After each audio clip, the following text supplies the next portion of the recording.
Hi guys, it's V from Embers of Consciousness, and today I want to challenge you to slow your roll. Like, slow the F down and wait.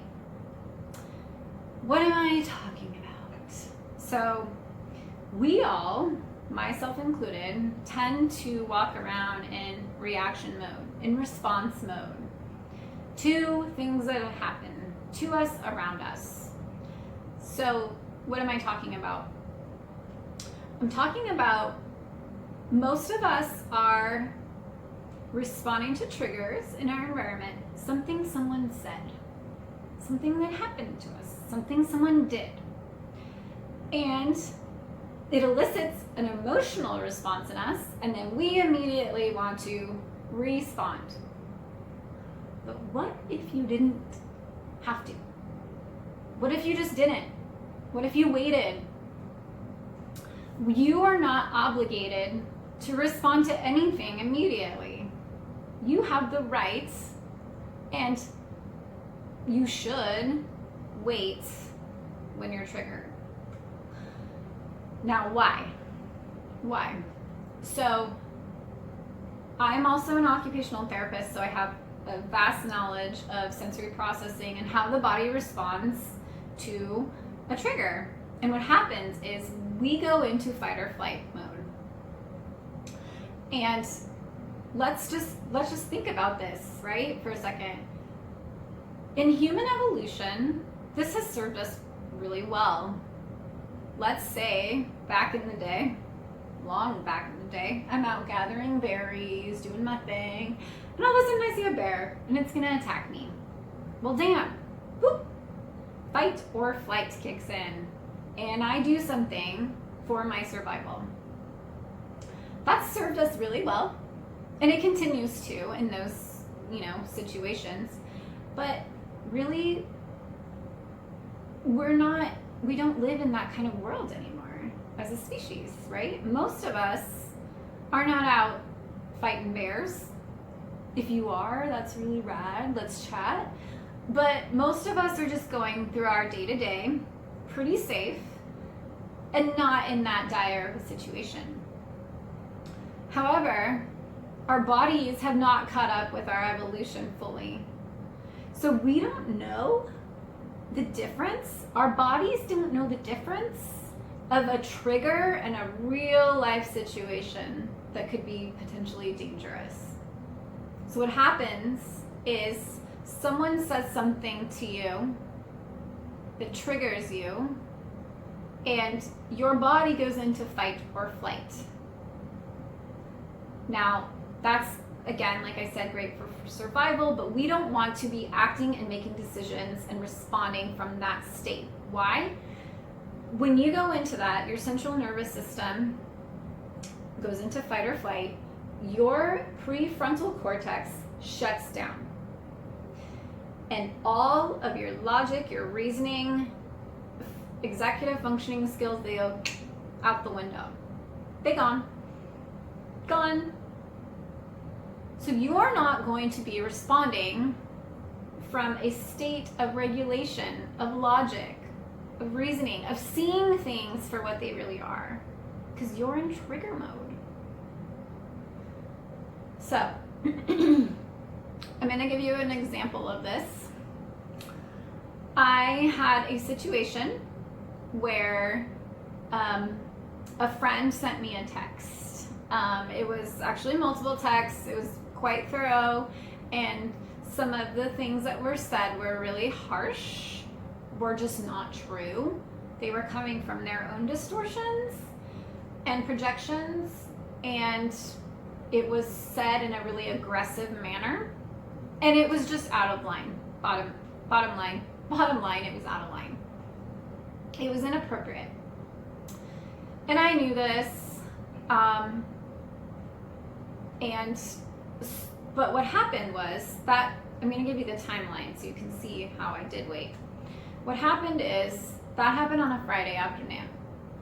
My initial response was fight. I was pissed. I like drafted all these notes, response back on my phone, and like had all these things I was gonna say back, and then I was like to my phone, and I was just like so mad, so mad. But because I know better, I didn't respond. So here's the other piece of it, guys. You can have those feelings. You're gonna have those feelings. You're gonna have a response because we're freaking human. It's gonna happen. The difference is not responding. The difference is waiting. Okay? So I didn't respond. Then I went into, oh crap. What if they're right?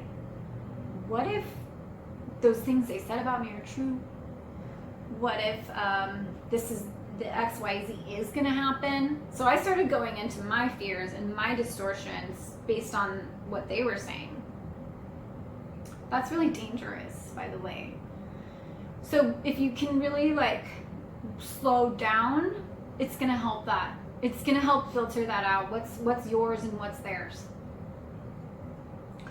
So then, then by now it's Saturday. I still haven't responded. And then I went into flight mode, honestly. Flight mode is different than taking space and time. The difference of flight mode is I wanted to peace out. I'm not dealing with this. I'm just gonna ignore you forever. Maybe we won't be friends anymore. I don't know. Like, nope, not dealing.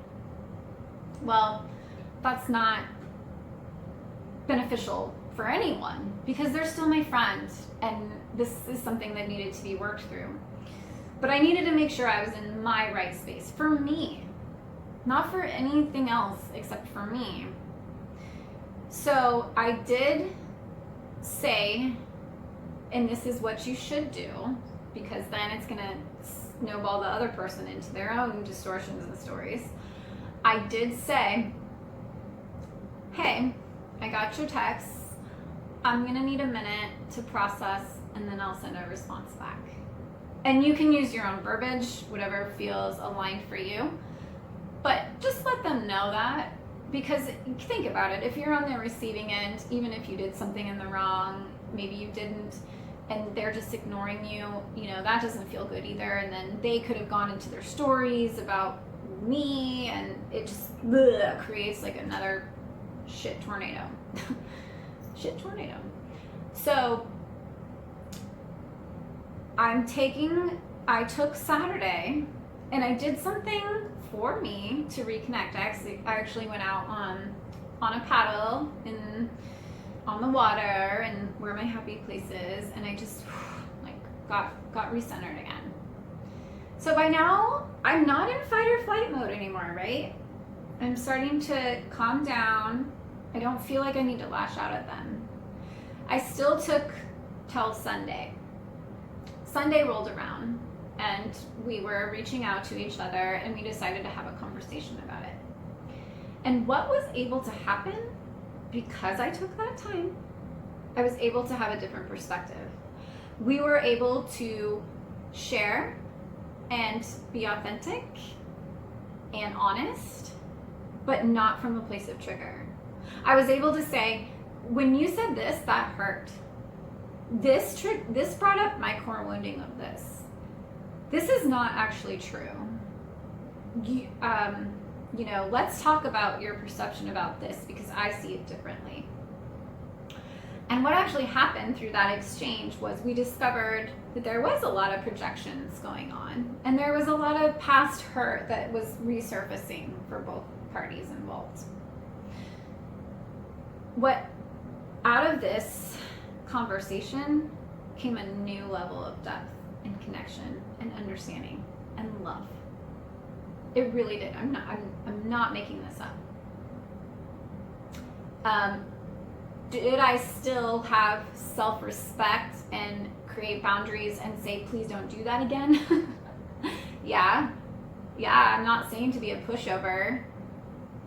Yes, but it was approached very, very differently. I was able to really dissect what was going on, step back, take my triggering and wounding out of it and think rationally, because I was not in that fight or flight mode anymore.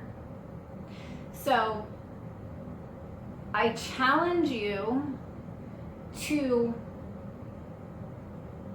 start small, small triggers. Something happens to you. What if you just waited? What if you just waited to respond? And see the shift. See the difference of how you respond and how that other person can receive you. Because everything's a dance, right? And how you dance affects the other dancer. If you have two left feet, they're gonna not be able to roll with you. So by changing my approach, that in turn changed their approach, and we were able to come to a space of understanding, at least. Even if we still had some differences, there was that, oh, I see you, I hear you. So if that is helpful, please share, tell me below what kinds of things your triggers are and how you responded, if this was helpful at all. And all the love and light, friends.